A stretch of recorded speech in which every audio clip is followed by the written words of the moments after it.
예, 와, 저희 교회 식구들이 되게 많아졌네요. 금방 데니 전사님이 읽어준 말씀은 그리스도 안에서 사는 우리가 마땅히 따라야 될 하나님의 뜻에 대해서 단호하게 말하고 있습니다. 다시 한국말로 이렇게 옮겨보면 이렇습니다. 항상 기뻐하라, 쉬지 말고 기도하라, 범사에 감사하라. 금방 주영자매님 쉐어해 준 것처럼 이 말이 지키기가 제일 어렵죠. 그죠? 그러니까 정직하셔야 돼요. 그러니까 교회 안에 있기 때문에 우리가 할 수 있을 것처럼 생각하면 안 되고요. 이 시간에 되게 정직하게 여러분들 자신을 들여다보십시오.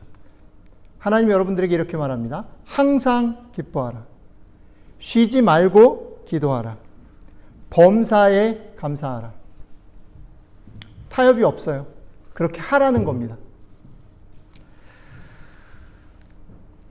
근데 여기에 한 가지 비밀이 있습니다. 이어지는 말 속에 이렇게 되어 있어요. 이는 그리스도 예수 안에서 너희를 향하신 하나님의 뜻이다. 무엇이냐면 항상 기뻐하고 쉬지 말고 기도하고 범사에 감사하라는 이 명령은 모든 사람들에게 주어진 명령이 아니라는 것입니다. 또 반대로는 모든 사람이 그렇게 할 수 있는 말이 아니라는 것입니다. 대단히 중요해요. 어떤 사람이 가능한 것인가? 어떤 사람에게 주어진 것인가? 그리스도 예수 안에 있는 사람. 다르게 말하면 이렇습니다. 오늘 이 말씀 항상 기뻐하라, 쉬지 말고 기도하라, 범사에 감사하라라는 말을 생각하기 전에 내가 그렇게 하는가 나를 돌아보기 전에 내가 그렇게 하고 싶습니다라고 얘기하기 전에 이 질문을 해야 된다는 거예요. 나는 크리스찬인가? Am I Christian? 여러분들은 크리스찬인가? 여러분들은 주님 안에 살고 있는 사람들인가? 여러분들은 주님을 따르는 사람들인가? 라는 질문을 먼저 해야 한다는 거예요. 주님을 따르는 사람이 아니고 주님 안에 사는 사람이 아니고 크리스찬이 아닌 사람들은 이 명령을 수행할 수도 없고 이 명령을 할 필요도 없습니다. 기억하십시오. 그러니까 이 명령 앞에 서야 되는 사람, 여러분들이 누구인가? 라는 질문을 먼저 해야 된다는 겁니다. 다시 질문해 볼게요. 한번 속으로 여러분들 자신에게 질문해 보십시오. 여러분들은 크리스찬입니까? 여러분들은 예수 그리스도 안에 살고 있습니까? 여러분들은 예수 그리스도를 따르기를 원하시는 분들이십니까? 자, 만약에 여러분들이 이 질문에 yes라고 대답하신다면 오늘 이 내용을 조금 들여다볼 필요가 있어요. 왜냐하면 여러분들이 예, 저는 크리스찬입니다. 예, 저는 예수님 안에 살고 있습니다. 예, 저는 예수님을 따르고 싶습니다라고 얘기한다면 이 명령을 피해갈 수 없기 때문에 하나님이 이거 명령을 타협하지 않기 때문에 그럼 어떻게 할 수 있지? 한번 생각해 봐야 한다라는 거죠. 자, 그래서 이 말씀을 한번 여러분들과 같이 좀 생각해 보려고 합니다. 이 말씀 속에는 6개 중요한 단어가 있습니다. 3개는 부사고 3개는 동사입니다. 부사는 이렇게 되어 있습니다. 항상, 그 다음에 쉬지 말고 범사에. 기억하세요? 항상, 쉬지 말고 범사에. 동사는 무엇입니까? 항상 뭐예요? 기뻐하라. 그 다음에 쉬지 말고 기도하라. 그 다음에 범사에 감사하라. 이 3가지. 6개가 있어요. 그런데 3가지 부사를 먼저 생각해 보면 재미있는 게 있습니다. 보세요.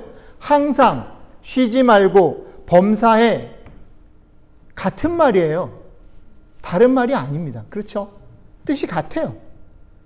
항상이라는 말이 범사에라는 말이고 범사에라는 말이 쉬지 말고 하라는 거지요. 그죠? 쉬지 말고 하면 항상이 되는 거고 항상 하게 되면 쉬지 않는 것이 되는 것이며 범사에 하게 되면 그게 항상이 되는 것입니다. 그러니까 이 말의 뜻을 그냥 부사를 가지고 정리를 해보면 이렇다는 겁니다. 여러분들이 그리스도인으로 살기로 했다면 여러분들의 삶 가운데 일어나는 어떤 상황과 어떤 일들을 다 어떻게 해요? 긍정적으로 받아들여야 한다라는 겁니다. 그리고 그 안에 그 일이 때로는 슬프고 때로는 나쁘고 때로는 속상한 일이라고 할지라도, 아까 주영자매 얘기를 좀 더 하면 남편이랑 싸우는 일이라고 할지라도, 그죠? 안 목사님이 이번 주에 의도치 않게 또 허리가 다쳐서 사회를 보시면서도 인상을 쓰실 수밖에 없는 상황이라 할지라도, 어떤 상황이라 할지라도 그걸 긍정적으로 받아들여야 하고, 두 번째는 그 안에 담긴 나에게 기대치 않고 억울하고 사실 마음에 들지 않고 짜증나는 일이라고 할지라도 그 일 속에 담긴 하나님의 뜻을 읽기 위해서 애를 쓰고 감사함으로 반응하며 살아야 한다. 그게 그리스도인이라면, 그리스도를 따르는 사람이라면, 그리스도 안에 사는 사람이라면 마땅히 양보하지 말고 타협하지 말고 살아가야 할 삶이다 라는 얘기죠. 자, 그런데 그 말을 아까도 말씀드렸지만 항상이라든지 쉬지 말고 범사에라는 같은 말로 왜 3번이나 하셨을까를 생각해 보자는 겁니다. 이제 조금 더 한 걸음 더 나가서 생각을 좀 해볼게요. 같은 말을 3번 반복해서 성경이 우리에게 얘기하고 있습니다. 기뻐하라, 기도하라, 감사하라. 그런데 항상 쉬지 말고 범사에. 이 말을 부사만 띄어서 보지 마시고 동사랑 연결해서 하나하나 씹어보시면 훨씬 우리가 어떻게 살았으면 되는지, 하나님이 우리에게 뭘 기대하시는지를 조금 더 알 수 있는 것 같아요. 그래서 저는 여러분들하고 이번에는 부사와 동사를 합쳐서 한 문장 한 문장 한 문장씩 그게 도대체 무슨 뜻인가 생각해보고 오늘 말씀을 맺으려고 합니다. 첫 번째는 이겁니다. 항상 기뻐하라고 말씀하십니다. 여러분들 항상 기뻐하라고 하시는 것. 기뻐하라는 겁니다. 기뻐하되 여러분들이 기뻐할 만한 일에서만 기뻐하는 게 아니라 때로는 우리가 납득이 되지 않고 짜증이 나는 일에서도 기뻐하셔야 된다라는 겁니다. 항상. 항상은 그거죠. 우리들의 삶을 한번 돌이켜 보십시오. 우리들의 삶 속에 우리가 좋아하고 우리가 신나하고 우리가 감사하고 기뻐할 만한 일만 있다면 항상은 그렇게 채워질 텐데, 우리들의 삶에는 그런 일로만 항상이 채워지지 않죠. 그죠? 슬픈 일도 있죠. 제가 이번에 한국 방문하는 중에 저희 사랑하는 선배 목사님 어머님도 돌아가시고, 제가 너무너무 사랑하는 제 친구의 아내가 젊은 나이에 하나님 나라에 먼저 갔어요. 장례식을 갈 때마다 그런 생각이 들어요. 어떤 표정을 해야 되는가? 어떤 말로 위로할 수 있을까? 말이 필요 없지요. 장례식에 가서 웃는 사람, 장례식에 가서 웃는 사진을 찍는 사람은 우리가 뭐라고 얘기합니까? 바보 같다, 아니면 몰상식하다라고 욕을 할 수밖에 없어요. 장례식에서는 슬퍼할 수밖에 없는 것입니다. 속상한 것입니다. 미래의 천국을 바라본다 할지라도 우리 마음 가운데 슬픔이 있는 것이에요. 그렇죠? 우리들의 삶이 늘 찬란하고 기쁘고 영광스럽고 감사할 조건으로 채워져 있지 않고 항상 우리들의 삶의 한쪽 구탱이에는 뭐가 있어요? 슬픔이 있어요. 아픔이 있어요. 의도치 않은 일이 있어요. 속상한 일이 있어요. 억울한 일이 있습니다. 그런데 성경은 이렇게 말합니다. 어떻든지 상관없이 항상 기뻐하라. 항상. 나의 기대와 감정과 소망이 기준이 되면 안 되고, 우리의 삶의 모든 순간을 하나님이 이끌고 가심을 믿지 않고는 받아들일 수 없는 명령입니다. 여러분들의 삶에 여러분들의 감정과 여러분들의 기대와 여러분들의 소망이 기준이 된다면 우리는 항상 기뻐할 수 없어요. 그러나 우리들의 기준이 이 삶을 끌고 가시는 하나님에 둘 때 우리는 항상 기뻐할 수 있는 것 같습니다.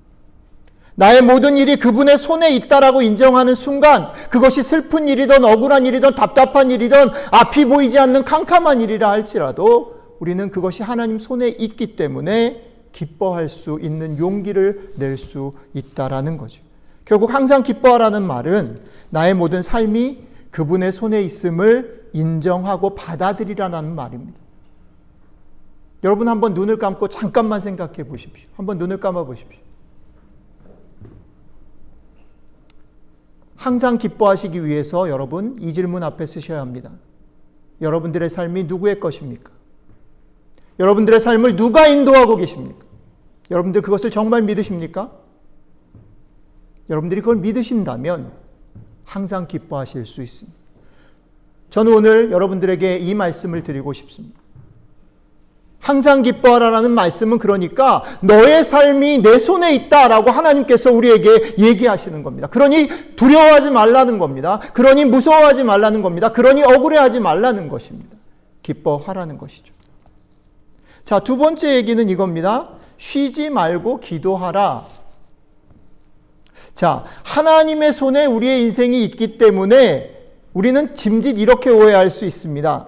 나의 삶에 일어나는 모든 일들을 인정하고 받아들이는 일은 그냥 나는 무기력하고 그냥 허허허 맨날 웃고 그냥 다 잘 될 거야 라고 생각하는 것이라고 오해할 수 있습니다. 그러나 그것이 아니기 때문에 우리 주님께서는 우리에게 두 번째 명령을 주십니다. 뭐라고 얘기하십니까? 쉬지 말고 기도하라입니다. 하나님의 손에 있기 때문에 그냥 체념하고 허허 웃으며 살라는 말이 아니라 이해되지 않고 억울하고 바뀌었으면 좋겠다라고 생각하고 그걸 원한다면 기도하라는 거죠. 기도하라는 거죠. 여러분들의 삶에 앞이 보이지 않아요? 여러분들의 삶에 억울하세요? 여러분들의 삶에 예기치 못한 슬픔이 있어요? 어떻게 해요? 기도하라는 거죠. 왜? 우리의 삶의 주인이 누구예요? 하나님이시기 때문에 그분에게 아뢰일 수 있어야 하고 아뢰야만 한다라는 거죠. 또 하나 이 말에 되게 중요한 의미가 숨겨져 있습니다. 또 하나는 뭐냐면 우리들의 삶 가운데 항상 쉬지 말고 속에 뭐가 있냐면요. 억울하고 답답하고 안 되는 일만 있는 게 아니라 우리의 삶에 제법 괜찮은 일, 감사할 만한 일, 자랑할 만한 일도 있다라는 거죠. 지난 1년을 돌이켜볼 때 여러분들의 삶 가운데 그래도 제법 칭찬 들을 만한 일이 있다고 생각하시는 분들이 계시다면 여러분들의 삶 가운데 여러분들의 가정 가운데 하나님이 축복해 주셨으니 참 좋다 감사하다라고 생각하시는 분들이 계시다면 이 말씀 앞에 잠깐 멈춰 서십시오. 쉬지 말고 기도하라라는 말의 뜻은 이런 겁니다. 너희가 생각할 때 너희가 받은 축복은 너희가 생각할 때 너희가 인정받고 괜찮다라고 여겨지는 삶의 자리는 너희들이 잘해서 된 게 아니라는 것입니다. 우리가 받을 만한 것을 받은 것이 아니라는 것을 알아야 한다라는 겁니다. 하나님께서 허락하시지 않으면 그것이 나의 것이 될 수 없다라는 것을 겸손히 받아들이라는 겁니다. 그것을 내가 자랑할 수 있는 것이 아니라는 거죠. 결국 쉬지 말고 기도하라는 말은 두 가지죠. 하나는 그분을 의지해서 용기를 내고 낙담 가운데 실망 가운데 있다면 용기를 내고 다시 살아라 라는 뜻이고 또 너의 삶 가운데 만족스럽고 자랑할 만한 것이 있을 때 자랑하지 말고 겸손하게 살아라 라는 말입니다. 이제 마지막 이야기로 가겠습니다. 우리 주님께서 마지막에 범사에 감사하라 라고 말씀하십니다. 앞에 두 명령, 항상 기뻐하고 쉬지 말고 기도하라 라는 것은 어떻게 보면 하나님과 우리 사이에 관계된 것들인 것 같아요. 그런데 마지막 세 번째 명령은 이렇게 읽을 수 있습니다. 이것은 하나님과 우리 사이의 문제이기도 하지만 옆에 있는 사람, 내 아내, 내 남편, 내 친구, 내 자녀 혹은 내 삶에 벌어지는 일들과 관계된 명령입니다. 항상과 범사에, 항상은 기뻐하라지만 범사에는 감사하라고 하셨는데 항상과 범사가 뭐가 다를까요? 비슷한 얘기지만 항상은 조금 일반적인 그런 분위기를 보여준다 하면 범사라는 건 사건 바이 사건, 해프닝 바이 해프닝, 사람 바이 사람, 관계 바이 관계라는 것을 얘기해요. 아주 구체적인 것을 말합니다. 여러분들의 한 해를 한번 돌아보시면 좋겠습니다. 여러분들의 삶 가운데 지난 한 해 동안 여전히 받아들이기 어려운 문제나 사건이나 혹은 관계 속에 사람들이 있습니까? 난 저 사람은 아직 용서가 안 돼. 주영자매님 화해할 시간인 것 같아요. 그죠? 오늘 계속 주영자매 얘기가 계속.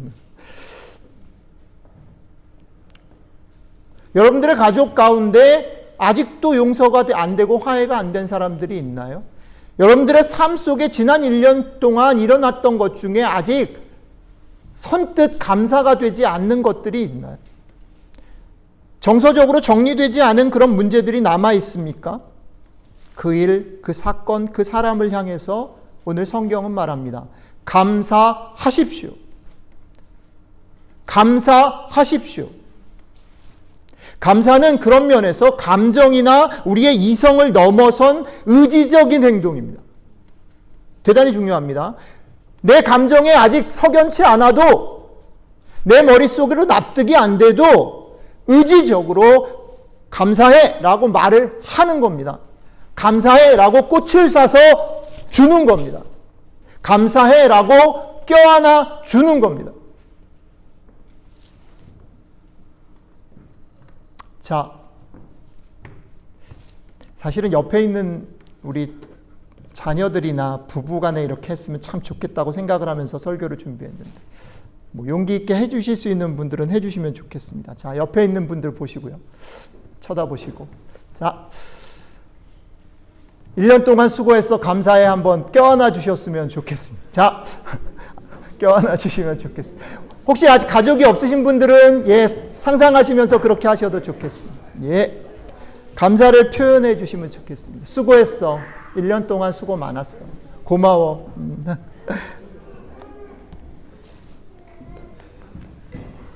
여러분, 결국 범사에 감사라는 말은요, 앞에 두 개랑 조금 다른데 구체적으로 여러분들 몸에서 바깥으로 나와야 돼요. 말로 나와야 되고요. 행동으로 나와야 되고 선물로 표현돼야 되는 거예요. 그래서 사실은 오늘 제가 이게 한국 갔다 온 정신만 없지 않았으면 꽃을 다 사가지고 하나씩 다 드리고 싶었어요. 제 마음입니다. 어떻게든 전달할게요. 여러분들 오늘 집에 돌아가셔서 이번 주간 중에 여러분들 가족에게, 여러분들 가까이 있었던 사람에게, 혹은 여러분들 속상하게 했던 사람에게 전화하시고, 아니면 선물하시고, 아니면 꽃 하나라도 사주십시오. 이게 마지막 범사에 감사하라는 하나님의 명령의 구체적인 실천. 말씀을 맺겠습니다. 오늘 우리는 감사절을 보내면서 우리들의 1년을 돌이켜서 보면서 여러 형제자매들 앞에 우리들의 감사를 나누었습니다. 하나님은 우리에게 이렇게 말씀하십니다. 너의 삶의 모든 것이 나의 손에 있다. 믿으십니까? 아멘입니다. 여러분들의 삶의 모든 것이 하나님의 손에 있습니다. 염려하지 마십시오. 낙심하지 마십시오. 자책하지 마십시오. 여러분들의 삶의 모든 것이 그분의 손에 있습니다. 그러니까 어떻게 해요? 기도하십시오. 두려워하지 말고 기도하십시오.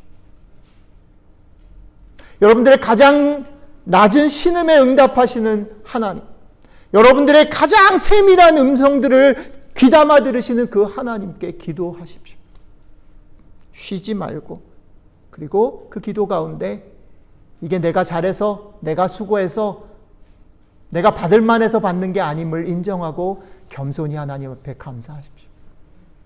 그리고 구체적으로 여러분들 주변에 있는 아내, 남편, 또 자녀들, 그리고 내 속을 썩힌 사람들 찾아가서 껴안고 감사한다라고 말하고 꽃을 사주시고 선물해 주시고 사랑을 나눠주십시오. 이것이 오늘 추수감사절에 우리를 향하신 하나님의 뜻입니다. 기도하겠습니다.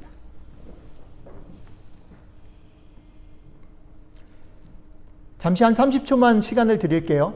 여러분들 오늘 말씀을 들으면서 하나님이 여러분들에게 주신 소원들, 도전들 하나님께 아뢰고 결심하고 하나님 이렇게 하겠습니다 라고 고백하는 기도를 조금 지금은 이번에는 좀 소리를 조금만 내셔서 같이 기도하고 제가 마무리하는 기도했으면 좋겠습니다. 통성으로 한 번만 더 기도하겠습니다. 같이 기도하겠습니다.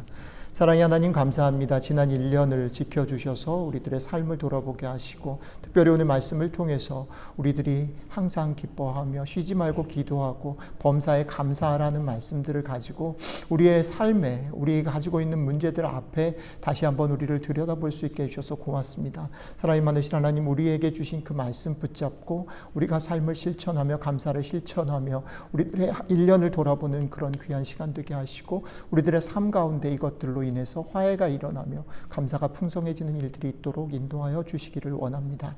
주님 감사합니다. 예, 하나님, 여전히 우리들의 삶에는 이해할 수 없는 일이 있습니다. 여전히 우리들의 삶에는 용기가 참 부족합니다. 여전히 우리들의 삶에는 두려움이 있습니다. 그러나 주님, 그런 우리들에게 너희가 예수 그리스도 안에 있니? 너희가 정말 그리스도인이고 주를 따르기로 하니? 그렇다면 항상 기뻐해. 왜? 너의 삶이 내 손에 있기 때문이야. 이걸 믿어줬으면 좋겠어. 너의 삶이 내 손에 있는 것을 믿고 나한테 좀 아뢰주면 좋겠어. 나한테 기도해주면 좋겠어. 나한테 울러 나왔으면 좋겠어. 그리고 너의 삶의 많은 것들이 너희가 잘나서 너희가 받을 만하기 때문이 아니고 나의 은총인 것을, 나의 은혜인 것을 기억하고 겸손히 감사할 수 있으면 참 좋겠어. 그리고 나로부터 말미암아 너희가 이 감사할 것들을 받았다면 눈을 돌려서 너희 옆에 있는 아내, 남편, 아이들, 그리고 너희가 용서하기 어려운 사람들 품고 사랑하고 감사하고 껴안아 줄 수 있으면 참 좋겠어. 말씀해 주셔서 감사합니다. 주님 때문에 우리가 용기를 내고 주님 때문에 우리가 고백하고 주님 때문에 우리가 사랑하겠습니다. 우리의 삶을, 우리의 말을, 우리의 연약한 모든 것들을 그렇게 받아주십시오. 다시 한번 우리를 아무 조건 없이 받아주신 우리 주 예수 그리스도의 이름으로 기도드렸습니다. 아멘. 예, 다 같이 자리에서 좀 일어나셔서 이제 헌금 드리는 시간을 좀 가질 건데요. 뒤에, 은경자매님 뒤에 헌금 좀 가져다 주시고요. 특별히 오늘 추수감사절 헌금은 저희가 계속 기도하면서 실천하는 것은 저희에게 주신 감사한 이 마음들을 하나님께 돌려드리고 우리의 삶을 돌려드리지만 특별히 이번 주에 드리는 헌금은 우리 교회 바깥에 있는 사람들을 위해서 쓰겠습니다. 우리가 결심하면서 기도하면서 준비한 헌금입니다. 특별히 오늘은 우리가 헌금에 대한 고백 같이 고백할 때에 그 고백을 같이 드렸으면 좋겠습니다. 여러분들의 마음속에 내 삶이 주님의 것이 뿐 아니라 이 헌금이 주님의 것으로 잘 사용되었으면 좋겠습니다라는 고백을 같이 담아서 우리 헌금의 고백 같이 고백을 드렸으면 좋겠습니다. 잠깐만요. 죄송합니다. 헌금에 대한 고백 우리 같이 여러분들 원하시는 언어로 영어로도 좋고 한국말로도 좋고 저는 한국말로 고백하겠습니다. 같이 고백합니다. 주님, 우리가 주의 것을 주께 돌려드립니다. 이번 한 주 참된 주인과 함께 주인의 뜻을 따라 살게 하십시오. 아멘.